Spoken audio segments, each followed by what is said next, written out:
रीमा रसोई में खाना बना रही थी। खाना बनाने के बाद जब वो थोड़ी देर के लिए अपने कमरे में जाती है, तभी रसोई में उसकी हमशक्ल बहन सीमा आती है और खाना लेकर अपनी माँ भारती के पास जाती है।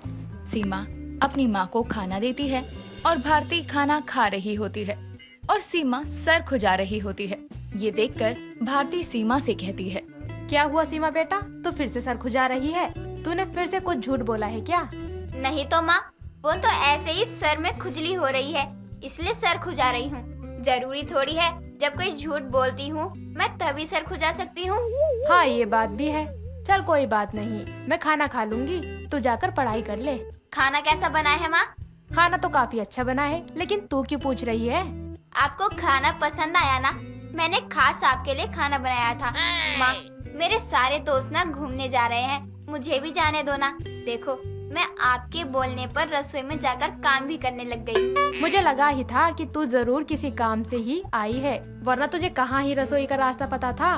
तुझे काम पड़ा तो रास्ता भी याद हो गया ना। नहीं माँ, ऐसा नहीं है, मुझे सब आता है, लेकिन जब मुझसे 2 मिनट बड़ी बहन मेरी रीमा वो सारा काम कर देती है तो मैं क्या ही काम करूँ, बस इसलिए नहीं करती हूँ। सीमा और भारती बातें कर ही रही थी कि इतने में वहाँ पर रीमा भी आती है और भारती के हाथ में खाने की प्लेट देखकर रीमा कहती है, माँ, रसोई में अभी तो मैं खाना बना कर आई थी, आपको देने आने ही वाली थी कि तब तक आपने खुद ही ले लिया। ये खाना तूने बनाया है? और नहीं तो क्या, मेरे अलावा और कौन बना सकता है? रीमा रहने दे तू, मुझसे बस ये 2 मिनट बड़ी है, इसका मतलब ये थोड़ी ना है कि तुझे झूठ बोलने का भी हक मिल गया है। तू झूठ क्यों बोल रही है? माँ, मैं झूठ नहीं बोल रही हूँ, रसोई में मैं ही थी और खाना भी मैंने ही बनाया था। आज तक तो सीमा ने कुछ बनाया नहीं है, तो अब क्या ही बना लेगी ये? कुछ आता भी है इसे?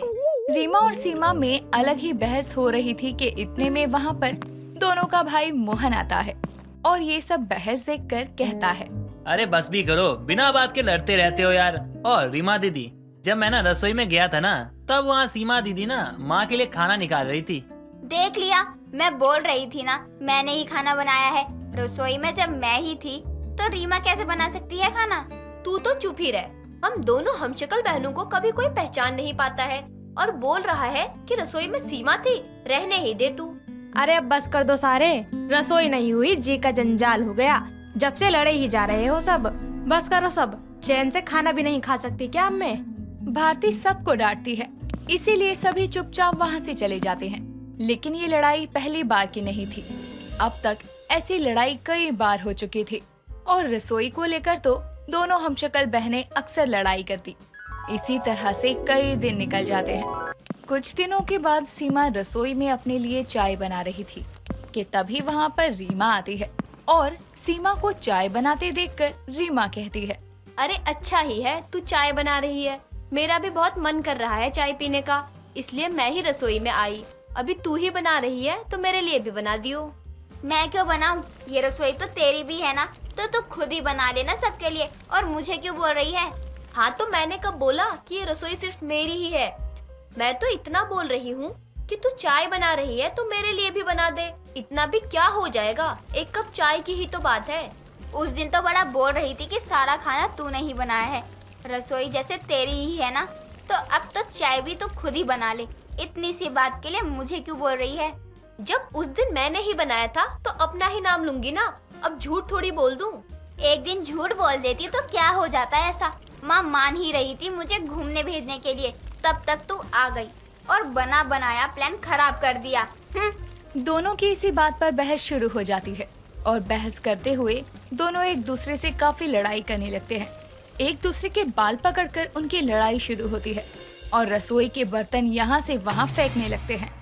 ये सारी आवाज सुनकर वहाँ भारती आती है और रसोई का बुरा हाल देखकर चिल्लाते हुए कहती है, ये सब क्या हो रहा है? तुम दोनों की रसोई का तो रोज का ही है ये। अरे जब दोनों हमशक्ल बहनें एक साथ रसोई में रह ही नहीं सकती तो फिर बार बार एक साथ रसोई में जाती क्यों हो? माँ, मैं तो यहाँ पहले से ही थी, ये खुद ही जो बाद में मेरे पीछे पीछे आई थी और ऊपर से मेरे ऊपर हुक्म चला रही है। अब बताओ, ऐसे मैं कैसे चुप रह सकती हूँ? मैं तुझसे पूरे 2 मिनट बड़ी हूँ, इसलिए ना थोड़ा तमीज में बात कर, मुझसे तो छोटी है। 2 मिनट ही बड़ी है, कोई 2 साल नहीं जो तेरे पैर धोकर पीऊँ मैं। हम दोनों हम शक्ल ही हैं, 2 मिनट का फर्क भी कोई फर्क होता है भला? आई बड़ी।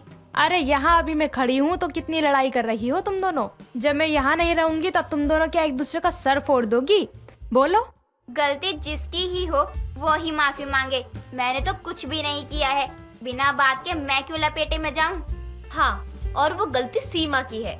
अरे जब ये रसोई हम दोनों हमशक्ल बहनों की है तो मेरे लिए चाय बना ही देती तो घट थोड़ी जाती। बस करो, रसोई को जंग का मैदान बना कर रख दिया है। दोनों प्यार से खाना बना सकती हो तो ही रुकना यहाँ, वरना दोनों की यहाँ कोई जरूरत नहीं है, समझी? भारती की डांट से दोनों लड़ाई करना तो बंद कर देती हैं। लेकिन क्या फायदा, एक दिन की ही शांति थी, क्योंकि अगले दिन तो ये सब फिर से होना ही था। इसीलिए भारती के बोलने ना बोलने से कोई फर्क नहीं पड़ने वाला था। इसी तरह दोनों कई बार लड़ाई कर चुकी थी। ऐसे ही चलता रहता है। कुछ दिनों बाद रीमा को देखने के लिए लड़के वाले आते हैं। लड़के की माँ शारदा और लड़का राजन दोनों के लिए चाय लेकर वहाँ सीमा आती है।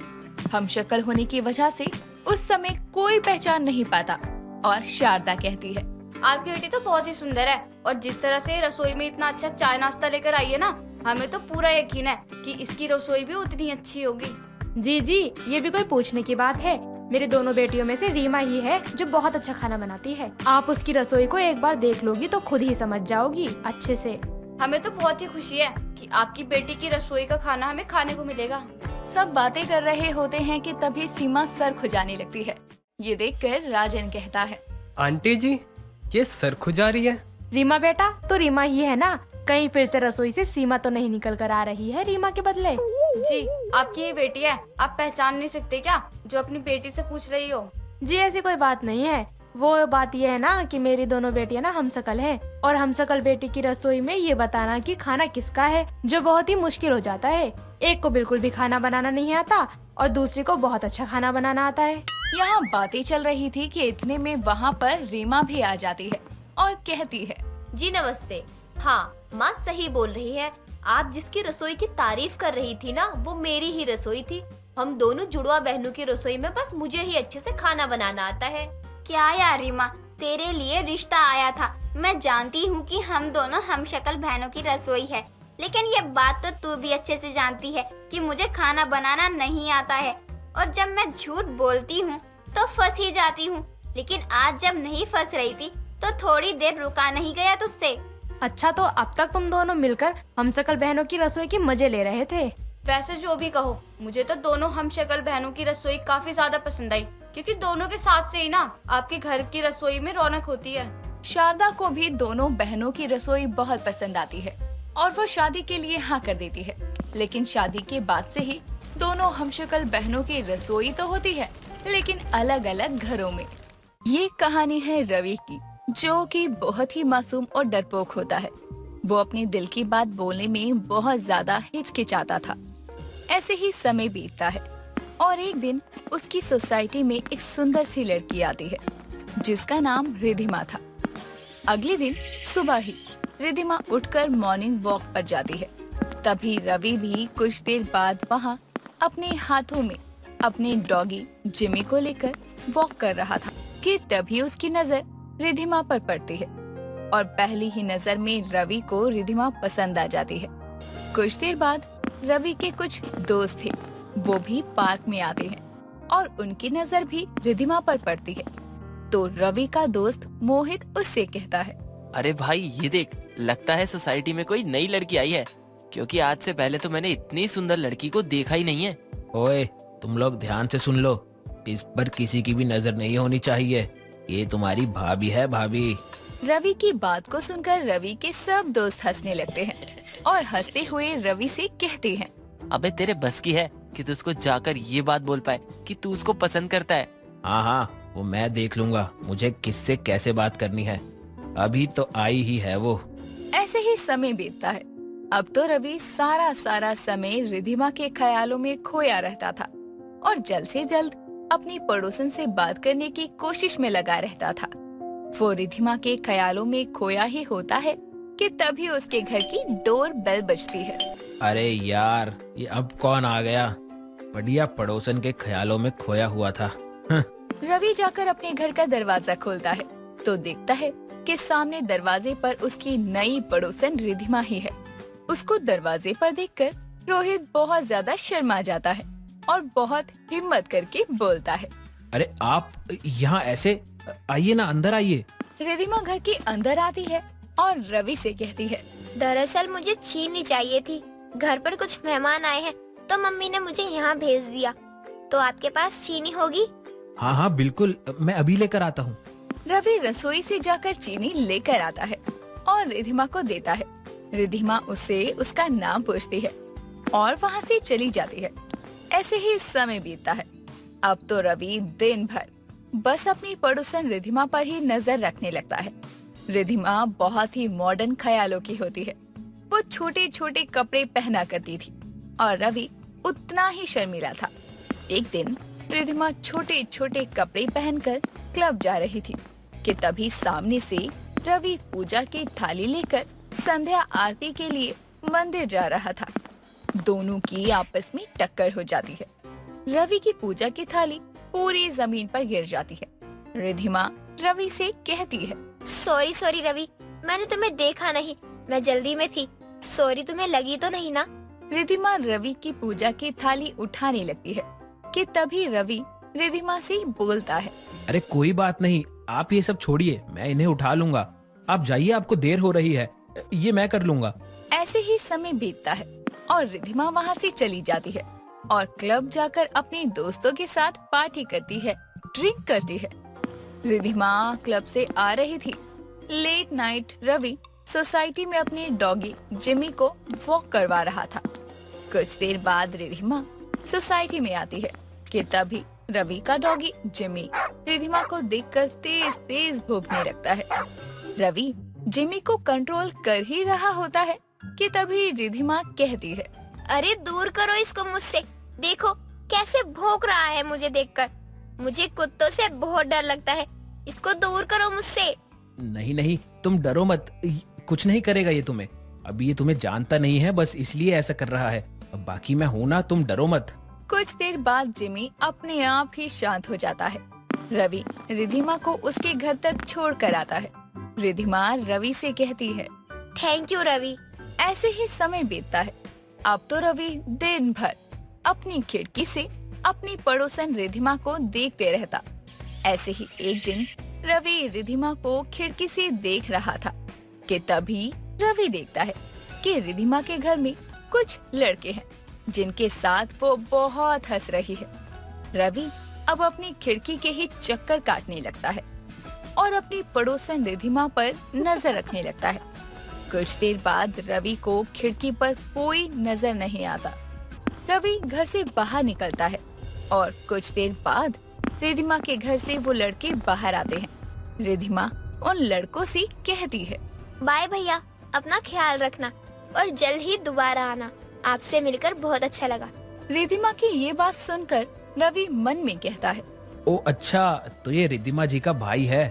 ओहो, मैं खामखा ही इतनी चिंता कर रहा था। मैं सच में आज बहुत डर गया था।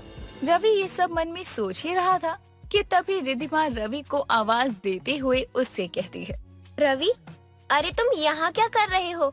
कुछ नहीं, बस ऐसे ही किसी काम से आया था, हो गया काम तो। अच्छा, तो तुम क्या अभी बिजी हो या फ्री? नहीं नहीं, मैं तो बिल्कुल फ्री हूँ, बोलो ना क्या हुआ।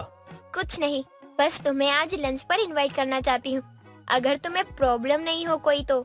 अरे नहीं नहीं, अपनों के साथ तो समय का पता ही नहीं चलता। आप पहली हो जिससे मेरी इतनी बात हुई है और हमारी पड़ोसन हो, मैं आपको कैसे मना कर सकता हूँ। अब कुछ देर में रवि रिधिमा के कहने पर उसके घर लंच पर आता है। रिधिमा की माँ दोनों को एक साथ खाना परोसती है। दोनों साथ में लंच करते हैं। रिधिमा की माँ विमला रवि से कहती है, रवि बेटा, खाना कैसा बना है? आज पहली बार तुम्हें रिधिमा के साथ देखा। हाँ हाँ आंटी, खाना काफी अच्छा है, पड़ोसन भी सुंदर है और उसका घर भी। रवि बेटा, क्या कहा तुमने? क्या मन में बोलते रहते हो? कुछ समझ ही नहीं आया। कुछ नहीं आंटी, बस ये कहा कि खाना बहुत अच्छा है। आज से पहले मैंने इतना स्वादिष्ट खाना कभी नहीं खाया। कुछ देर बाद रवि रिधिमा के घर से लंच करके वहाँ से चला जाता है। ऐसे ही समय बीतता है। रिधिमा को अब रवि पसंद आने लगा था, लेकिन वो चाहती थी कि रवि खुद आकर उससे उसके प्यार का इजहार करे। एक रोज रवि पूजा की थाली लेकर मंदिर पहुंचता है कि तभी वो वहां पर रिधिमा को देखता है किसी दूसरे लड़के के साथ। रिधिमा ने लाल रंग की साड़ी पहनी हुई थी और उसके गले में माला थी। रवि ये सब देखता है और रिधिमा के पास जाकर उससे बोलने लगता है। रिधिमा, ये सब क्या है? तुमने शादी कर ली और मुझे बताया भी नहीं। तुम्हें क्या बताना था इसमें?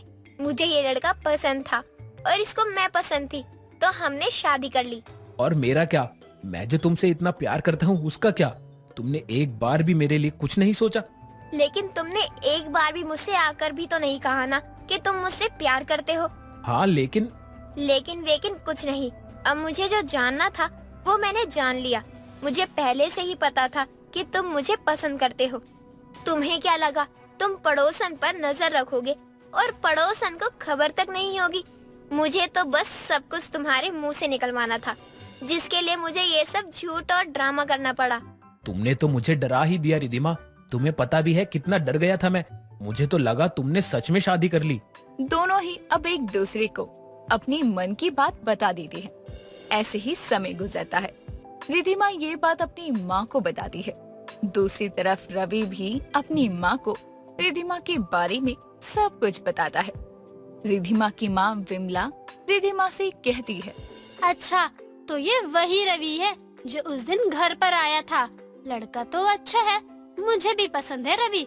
दूसरी तरफ रवि की माँ कमला रवि से कहती है, तू इतना शरीफ है, चलो तुझे किसी लड़की ने पसंद कर ही लिया, बाकी तेरी खुशी में ही मेरी खुशी है। ऐसे ही समय बीतने लगता है और दोनों के परिवार वालों को इस रिश्ते से कोई भी एतराज नहीं था। वो इस रिश्ते से खुश थे। रवि और रिधिमा की शादी पूरे विधि विधान के साथ उनके परिवार वाले करवा देते हैं। अनुराधा और उसका पति दीपक बहुत अमीर थे, लेकिन वहीं दूसरी तरफ उनके घर में काम कर रही गीता और उसका पति हरीश बहुत गरीब थे। एक दिन देर रात जब वो अपने घर जाने के लिए बाहर निकलते हैं तो देखते हैं कि बहुत जोरों की बारिश हो रही है। तभी वो एक दूसरे से कहते हैं, सुनिए जी, अब हम क्या करेंगे? बारिश तो बहुत तेज हो रही है और घर कैसे जाएंगे? वैसे ही बहुत देर हो गई है, क्या करे कुछ समझ नहीं आ रहा। वो तो मैं भी सोच रहा हूँ। अभी तक तो मौसम बिल्कुल ठीक था, पता नहीं कैसे अचानक से इतनी तेज बारिश हो गई। हमारे पास इंतजार करने के सिवा और कोई चारा नहीं है। हम थोड़ी देर यहीं खड़े होकर इंतजार करते हैं। बारिश रुक गई तो ठीक, वरना भीगते हुए घर जाएंगे और क्या करेंगे। अच्छा जी, आपके पास पैसों का पेड़ लगा हुआ है ना, इसलिए आप फिर से बीमार होने की सोच रहे हैं। अभी कुछ दिन पहले ही तो आप बीमारी से उठे हैं। जब मुंह खोलती हो तो उल्टा ही बोलती हो यार। तुम्हें क्या लगता है मैं जानकर बीमार पड़ा था? मुझे मजा आता है अपने पैसे खर्च करने में। तुमसे तो बोलना ही बेकार है। हरीश और गीता आपस में बहस कर रहे थे। तभी उनका मालिक दीपक ऑफिस से घर आता है। मालिक की गाड़ी देखते ही दोनों चुपचाप खड़े हो जाते हैं। तभी दीपक गाड़ी से निकलकर उन लोगों से कहता है, यहाँ क्या हो रहा है? तुम दोनों इतनी रात को यहाँ क्यों खड़े हो? अभी तक अपने घर क्यों नहीं गए? बहुत लेट हो गया है। वो मालकिन ने हमें कुछ काम करने को कहा था, तो वही करते करते देर हो गई और समय का पता ही नहीं चला। और जब हम काम खत्म करके घर जाने के लिए निकले तो ये बारिश शुरू हो गई और देखिए ना, बंद होने का नाम ही नहीं ले रही है। अभी हम थोड़ी देर में निकल जाएंगे। तुम दोनों को ज्यादा पता है क्या कि बारिश रुकने वाली है? ये बिन मौसम बरसात है, इतनी जल्दी नहीं रुकने वाली है। वैसे भी बहुत रात हो गई है। दोनों मेरे साथ घर के अंदर चलो और आज रात यहीं रुक जाओ। अब सीधे कल शाम को ही घर जाना। अब मालिक, हम और आपके घर में रहेंगे? हाँ तो क्या हुआ, पूरे दिन नहीं रहते हो क्या? जब पूरे दिन रह सकते हो तो फिर रात को रुकने में क्या बुराई है? चलो दोनों अंदर। दीपक की बात सुनकर दोनों घर के अंदर चले जाते हैं, जिसके बाद दीपक अपने कमरे में चला जाता है और गीता और हरीश रसोई में चटाई डालकर जमीन पर सो जाते हैं। कुछ देर बाद दीपक पानी लेने के लिए रसोई में आता है और दोनों को जमीन पर सोते देखकर उन्हें उठाते हुए कहता है, तुम दोनों का दिमाग तो ठीक है, बाहर इतना मौसम खराब है और तुम दोनों हो कि जमीन पर सो रहे हो। तबीयत खराब हो जाएगी दोनों की। इतने टाइम से तुम लोग इस घर में काम कर रहे हो, तुम्हें नहीं पता कि गेस्ट रूम कहाँ है? पता है मालिक। पता है तो जाओ वहाँ और सो जाओ। बिना बात के अपनी रात काली कर रहे हो दोनों। पहले मेरे कमरे में पानी रख दो, उसके बाद जाना। जी आप कमरे में जाइए, मालिक मैं अभी पानी लाकर देती हूँ। दीपक इतना कहकर अपने कमरे में चला जाता है, जिसके बाद गीता उसके लिए पानी लेकर उसके कमरे में जाती है। वहीं दूसरी तरफ हरीश गेस्ट रूम में जाकर सोने के लिए जैसे ही बेड पर लेटता है तुरंत सो जाता है। कुछ देर बाद गीता जब कमरे में आती है तो अपने पति को आराम से अमीरों के मखमल के गद्दे पर सोता देखकर कहती है, आप तो आते ही सो गए। लगता है आपको अमीरों का गद्दा कुछ ज्यादा ही पसंद आ गया है। यार, इतना मखमल का गद्दा पाकर किसको नींद नहीं आएगी। आज मालिक की वजह से हमें अमीरों के गद्दे पर सोना नसीब हो गया, वरना आज तक हमें इस मखमल के गद्दे पर बैठना भी नसीब नहीं हुआ, तो सोना तो बहुत दूर की बात है। वैसे हाँ, बात तो आप सही कह रहे हैं। मालकिन चाहे कितनी भी खड़ूस हो, लेकिन मालिक दिल के बहुत अच्छे हैं। वो अमीर और गरीब में कोई अंतर नहीं समझते, तभी तो उन्होंने हमें अमीरों के गद्दे वाला बिस्तर दिया है सोने के लिए। वरना चाहते तो हमें भी जमीन पर सोने दे सकते थे। हाँ वो है, अब मुझे सोने तो दो। हम अपने गरीब वाले गद्दे पर तो रोज सोते हैं, ये अमीरों का मखमल का गद्दा रोज थोड़ी ना मिलेगा। अगले दिन अनुराधा सुबह के समय पूजा करके आरती दिखाते हुए गेस्ट रूम में जाती है और अपने दोनों नौकरों को आराम से अमीरों के बिस्तर पर सोता देखकर गुस्से में कहती है, तुम दोनों की हिम्मत कैसे हुई हम अमीरों के बिस्तर पर सोने की? जहाँ तुम्हारी बैठने की औकात नहीं है, वहाँ तुम दोनों आराम से सो रहे हो। अब माफ करिएगा मालकिन, लेकिन हमें मालिक ने ही कहा था कि हम दोनों यहाँ सो जाए, क्योंकि कल रात को बारिश इतनी थी कि हम घर ही नहीं जा पाए। हाँ तो रसोई में सो जाते ना चटाई लगाकर। हम अमीरों के गद्दे पर सोने की क्या ही जरूरत थी। अब उठो यहाँ से और बिस्तर की चादर से लेकर तकिए तक सब बदलो। जी मालकिन, हम अभी कर देते हैं। गीता की बात सुनकर अनुराधा वहाँ से चली जाती है, जिसके बाद हरीश गार्डन में जाकर पौधों को पानी देने लगता है। वहीं गीता बिस्तर ठीक करके रसोई में जाकर नाश्ता बनाने लगती है। कुछ देर बाद शाम को दोनों अपने घर लौट आते हैं और खा पी कर जब सोने के लिए अपने गद्दे पर लेटते हैं तो उन्हें नींद नहीं आती। दोनों करवट बदलते रहते हैं। कुछ देर बाद हरीश उठकर बैठ जाता है और अपनी पत्नी से कहता है, एक दिन अमीरों के गद्दे पर क्या सो गए, अब हमें अपने गरीब गद्दों पर नींद ही नहीं आ रही। आखिर ऐसा क्यों? आएगी भी कैसे जी? कहाँ वो अमीरों का मखमल फॉर्म से बना हुआ मुलायम साफ सुथरा गद्दा, और कहाँ ये गरीबों का फटे पुराने कपड़ों से बनाया हुआ पत्थर जैसा गद्दा। दोनों में कितना अंतर है। हाँ ये तो है, लेकिन क्या हम लोग उनके जैसा गद्दा नहीं ला सकते हैं? आप ना ये बेकार के सपने देखना बंद कर दीजिए। मुझे तो कहते हैं कि जब मुंह खोलती है बस उल्टा ही बोलती है, लेकिन आप कौन सी सीधी बातें कर रहे हैं। अपने शरीर को ज्यादा आराम प्रस्त मत बनाइए और सो जाइए।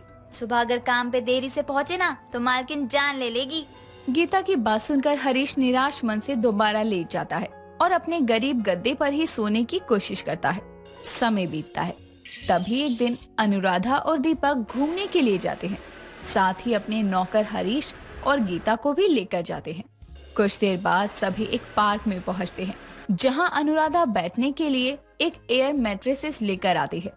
वहीं दूसरी तरफ हरीश और गीता अपने हाथों से बनाया हुआ पतला सा गद्दा लेकर आते हैं, जिन्हें देखकर अनुराधा हंसते हुए कहती है, तुम गरीबों को ये गद्दा लाने की क्या ही जरूरत थी? तुम लोगों को तो वैसे भी जमीन पर बैठने की आदत है। अनुराधा, तुम अपने नौकरों की इंसल्ट करने के लिए अपने साथ लाई हो क्या? और तुम्हें क्या मतलब है कि वो जमीन पर बैठे हैं या अपने हाथों से बनाए हुए गद्दे पर? तुम्हारे गद्दे पर तो नहीं बैठे हैं ना? बैठ भी नहीं सकते हैं, क्योंकि इनकी इतनी औकात ही नहीं है कि ये हमारे गद्दों पर बैठ सके। इनके लिए इनके गरीब गद्दे ही ठीक है। अच्छा, अब अगर तुम्हारा ये अमीर वर्सेस गरीब के गद्दों का टॉपिक खत्म हो गया हो तो कुछ खा पी लो, भूख लगी है मुझे। हाँ बिल्कुल, लेकिन पहले आप इस हवा वाले गद्दे में मशीन से हवा भरिए ताकि मैं थोड़ा आराम कर सकूं। और गीता, तुम तब तक गाड़ी से खाने का सामान निकाल लाओ। जी मालकिन, अभी लेकर आती हूँ। गीता इतना कहकर हरीश के साथ गाड़ी से खाने का सामान निकालने के लिए चली जाती है। वहीं दूसरी तरफ दीपक एयर पंप के जरिए गद्दे में हवा भरने की कोशिश करता है, लेकिन उसमें छेद होने के कारण उसमें हवा नहीं भर पाती।